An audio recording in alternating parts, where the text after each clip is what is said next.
Okay, you ready? Well, let's begin. Coaching point number 1.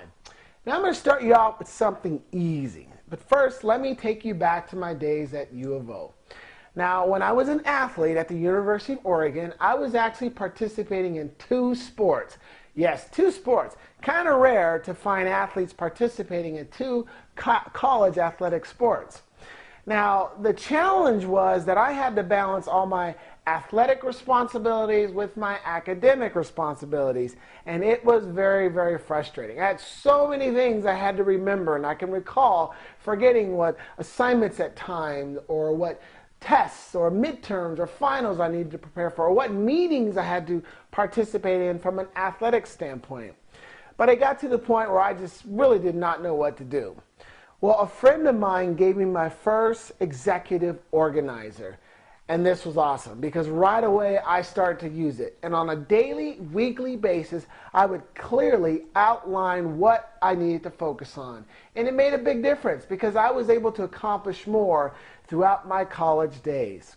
Now, to this day, I still use some form of daily or weekly scheduler. And once again, it's making a big difference. So that's coaching point number 1 for you. Do you have a daily or weekly schedule? If you don't, I'm going to encourage you to create one, and create one as soon as possible. Now, why would you want to have a daily or weekly schedule? Well, for one thing, it's going to help you stay on purpose from a day-to-day standpoint, help you be more productive, and ultimately put you in position to accomplish your goals.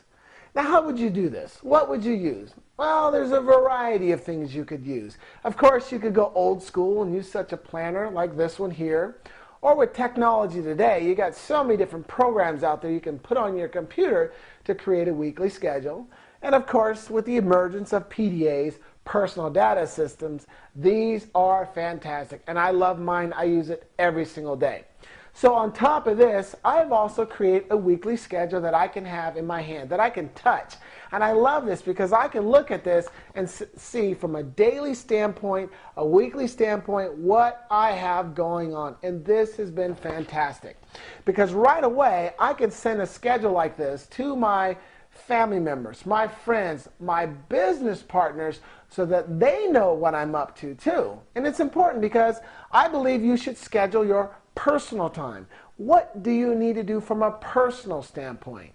Extra reading, maybe exercise. Have a little bit of that downtime for yourself. How about from a business standpoint? It's been ideal for me to schedule what I need to accomplish daily from a business standpoint. What calls I need to be on, what meetings I need to attend. And for my partners, it's great because they know when I'm available. They know what meetings I will be at, or when I'm available if they need me for help, or whatever may be the case. But what's the most important? They know when I'm not available. When's a bad time to call JJ? Good for them to know that.